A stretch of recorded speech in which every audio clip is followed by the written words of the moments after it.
There's a pair of work gloves on the dash of her truck. She keeps them there because she says she never knows when she'll need them.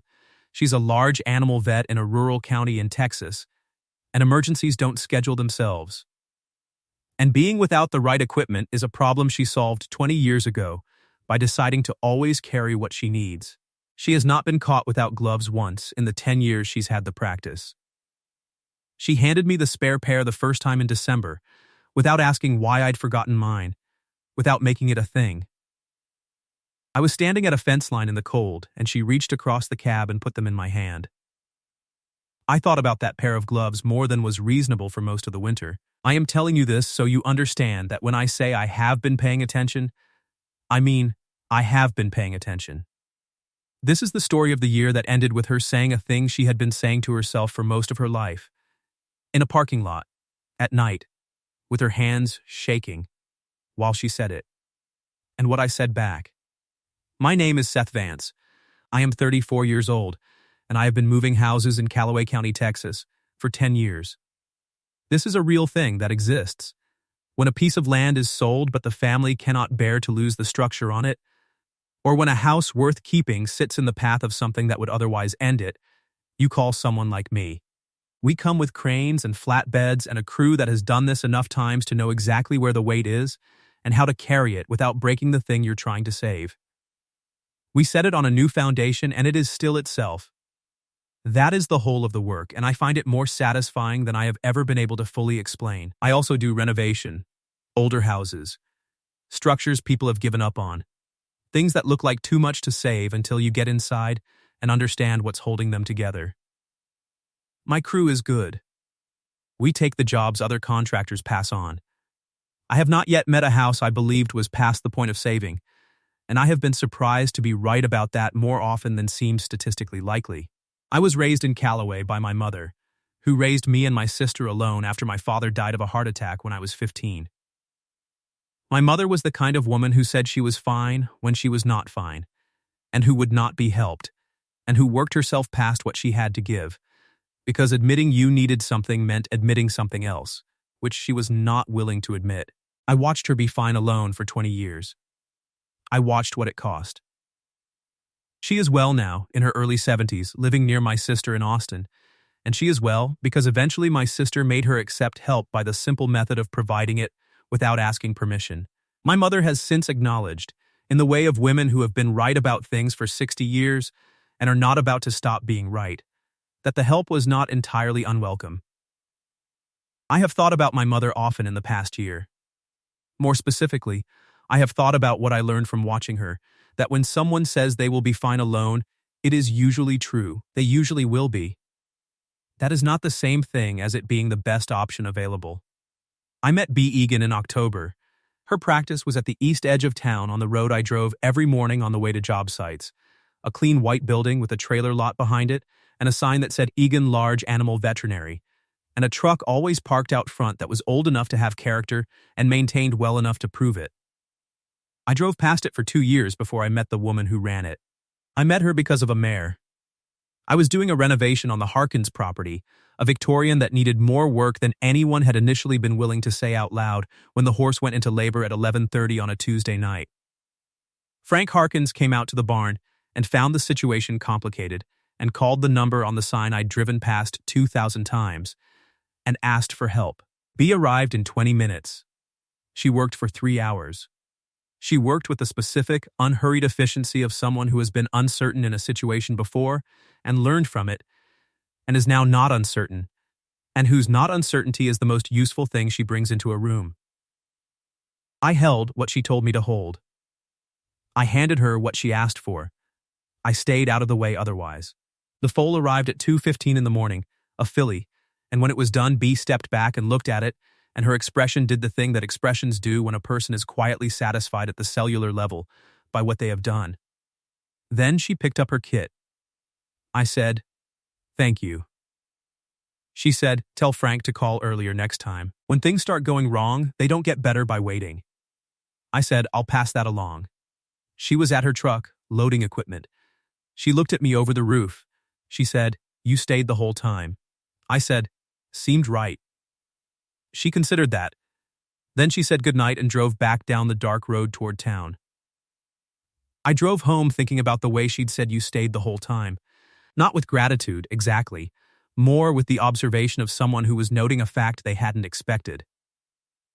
Over the following weeks, I saw her truck at the diner on Tuesday mornings.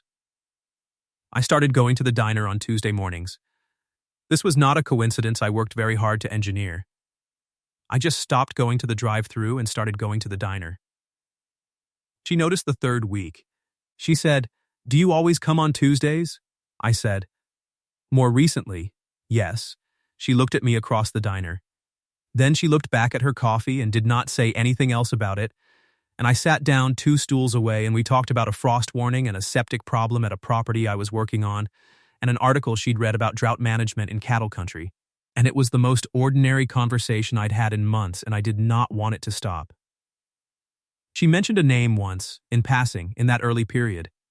Cade, she said it once, in a sentence about before she'd had the practice. And then the sentence went somewhere else and she let it, and I understood there was a chapter she had closed and was not yet ready to open, and that this was not the moment to ask her to. I noticed other things instead. The way her truck was organized, every supply in a labeled spot, nothing extraneous, nothing she'd have to search for. The way she answered the clinic's phone even during lunch, because there was no one else to answer it, and she had decided this was not a problem requiring a solution, but simply a condition of the work. The way when Frank Harkins asked if there was anything he could do for her after the foal, she said, "I'm fine, thank you," and she meant it. She was always fine. She always had what she needed. She asked for nothing. I thought about my mother. I thought about what that kind of fine costs. November came, and with it the kind of Texas autumn that cannot decide whether it is still summer or has conceded the point. Warm one week and sharp the next. The cedar in the creek bottoms going dry russet, while the pastures still held green. The Harkins Victorian was coming along. I was spending more evenings in Callaway than I had in years, which was partly the job and partly something else I did not yet feel the need to name. B came to watch a house being moved. It was a 1920s farmhouse, 3 miles from its original foundation, belonging to the Dempsey family who had sold the land but could not sell the house. We moved it on a Thursday in late November. 12 men, 2 cranes, a flatbed rig, and about 6 hours of very careful work. I had not told her we were doing it. She found out from someone at the diner and she called me the morning of and asked if she could come stand at the perimeter and watch. I said yes. She stood at the fence line in her canvas jacket for 4 hours. She did not talk much. She watched the house come up off its old foundation and swing slowly, impossibly, onto the flatbed. She watched it travel down 3 miles of county road with utility lines lifted ahead of it, the whole structure completely itself, a house in transit. She watched us set it on the new foundation and shim it level. When it was done, she stood looking at it for a while. She said, "I didn't know you could do that. Move something without breaking it." I said, "It's mostly about understanding where the weight is." She said, "That's a thing you either know or you don't." I said, "Most things worth moving have been where they are long enough that they've got patterns you have to respect. You can't just pick them up. You have to know what's holding them and work with it." She was quiet for a moment, looking at the house on its new ground. She said, "Things are worth more than where they are."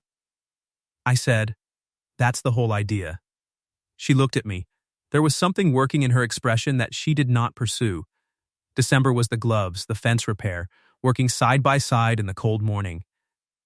She had hers on before I'd finished pulling the posts. When she noticed I hadn't brought mine, she reached across the cab of her truck, without comment, and handed me the spare pair.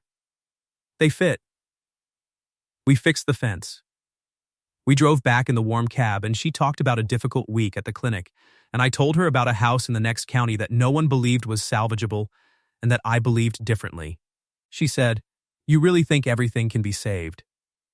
I said, "Not everything, just most things that people have given up on too fast." January brought a steer that needed 2 sets of hands.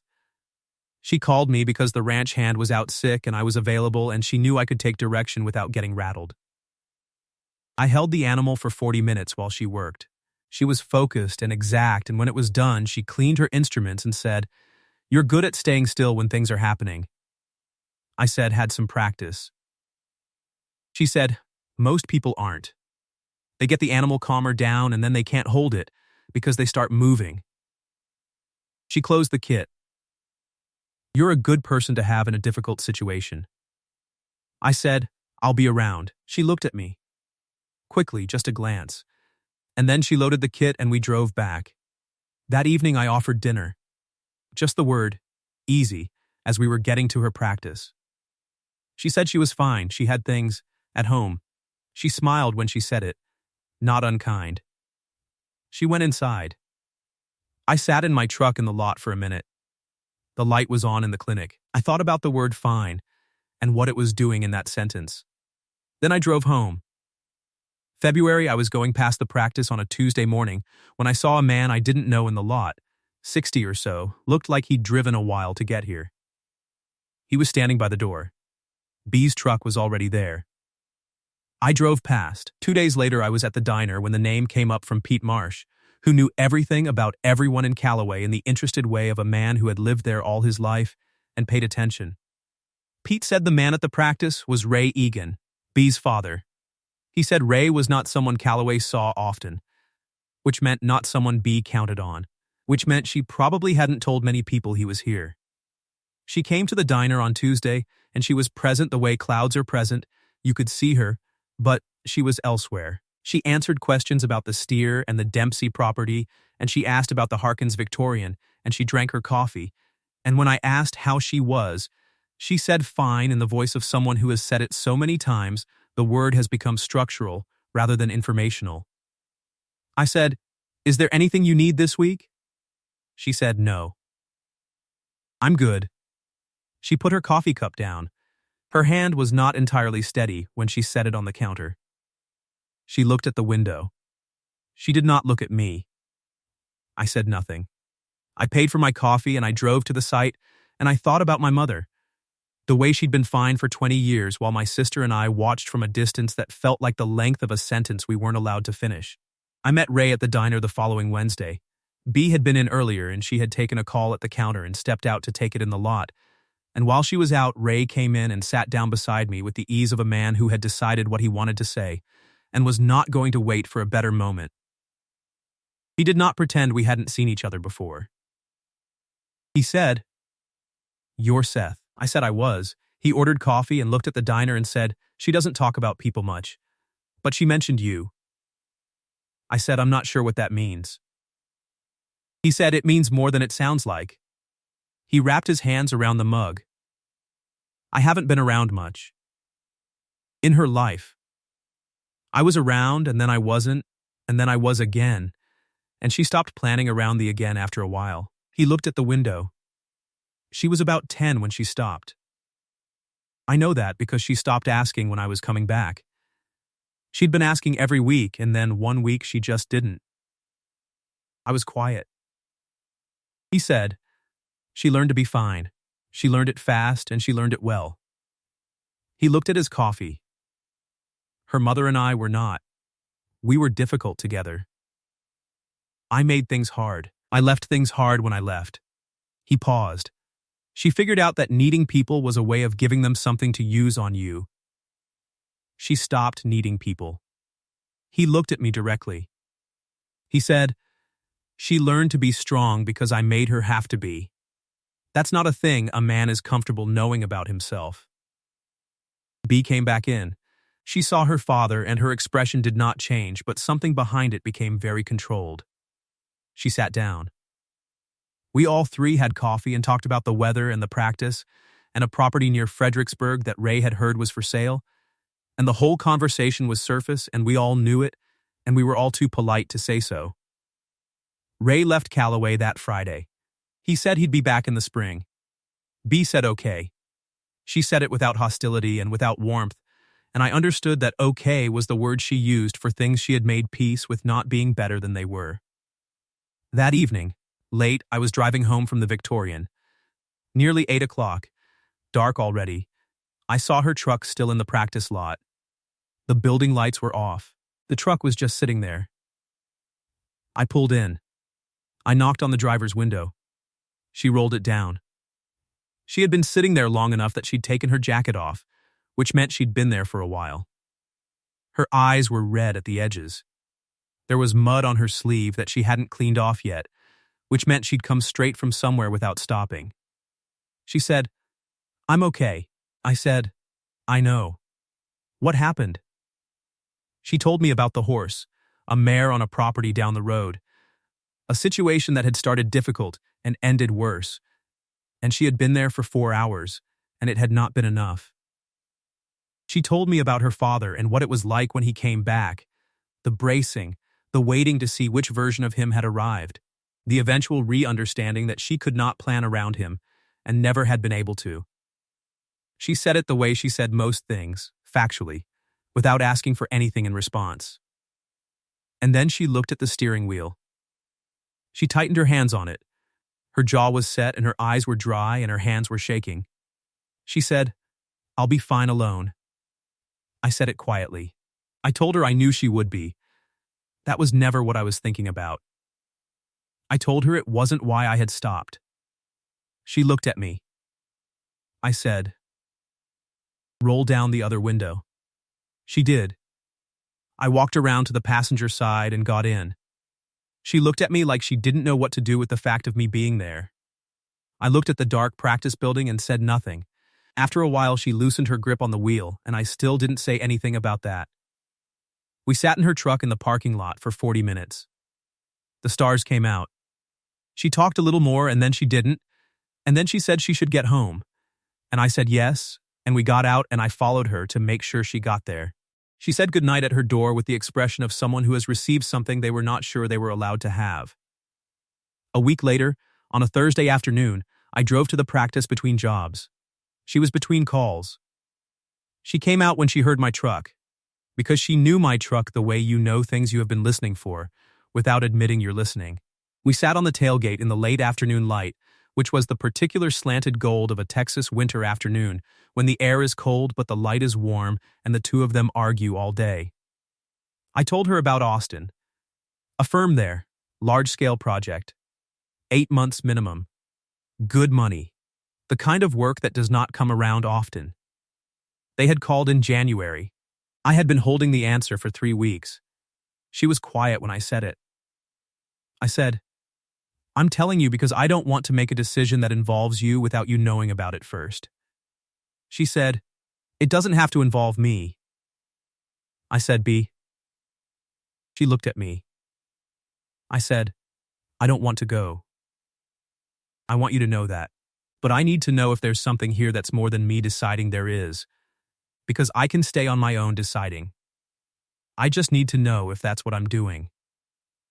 She was quiet for a long time. The afternoon light was going gold to amber. She said, "I'm not good at this."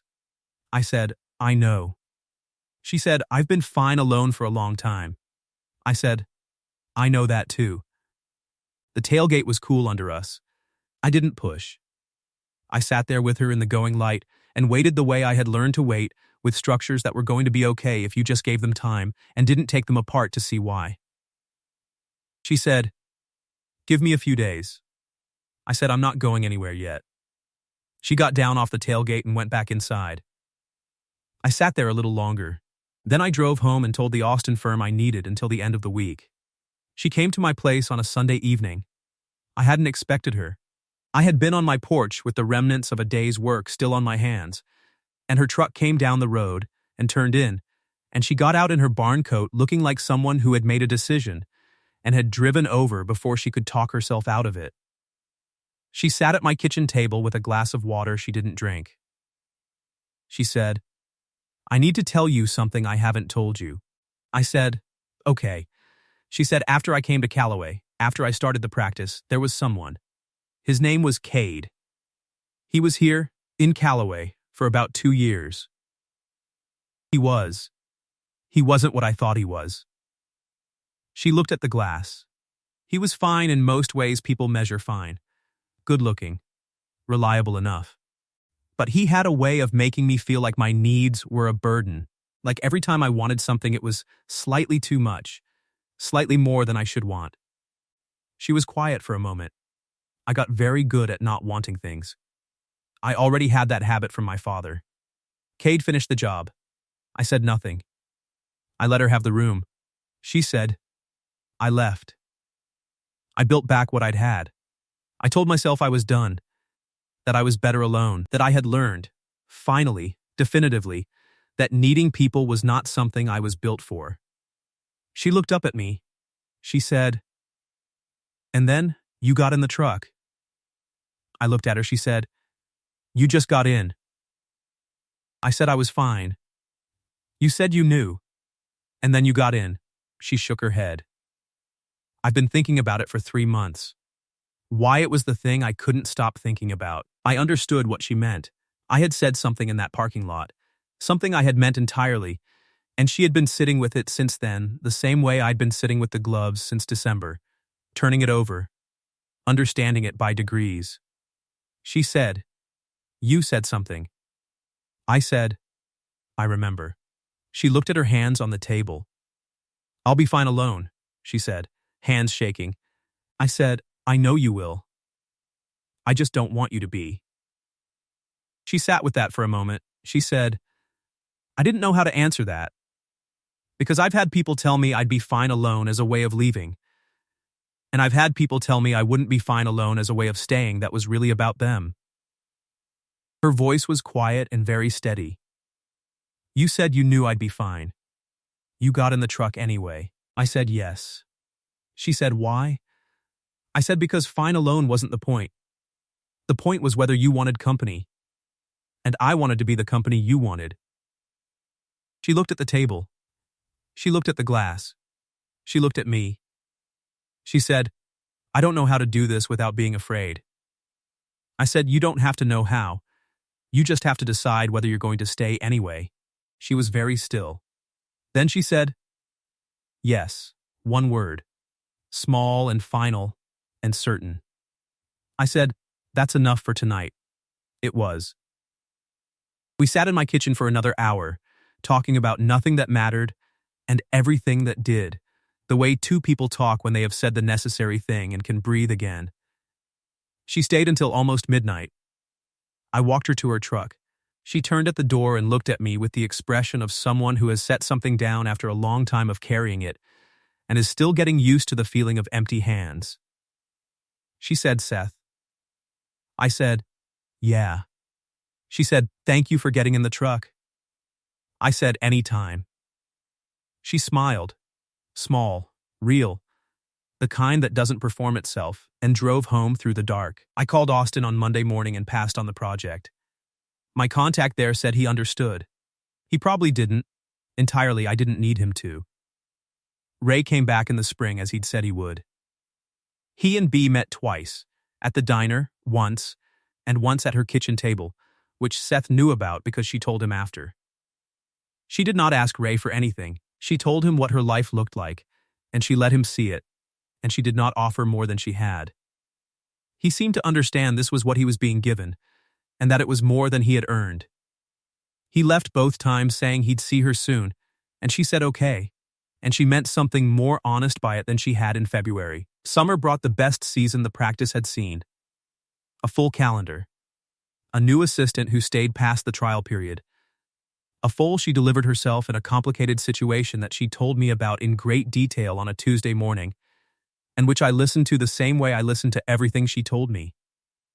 Which was all the way. I asked her to marry me on the Dempsey property, on a Saturday morning in October, on the new foundation where the 1920s farmhouse sat in its second life. The family had put in a kitchen garden on the south side. The house looked like it had always been there. I stood on the foundation and said I did not want to be somewhere she could be alone. I wanted to be somewhere she didn't have to be. She said yes. She said it immediately, with the dispatch of someone who has been ready for a while and is glad to finally use it. We married in March, small, at the practice. Her place, her ground, her work. With the cattle in the field on the other side of the fence and the cedar in the creek bottoms going pale green with spring. 25 people. Ray was there. He stood in the back and looked like a man who understood he was witnessing something he had not made possible, but was grateful to see. Seth's mother cried, which she would not admit to later, which no one mentioned because everyone in the room understood her.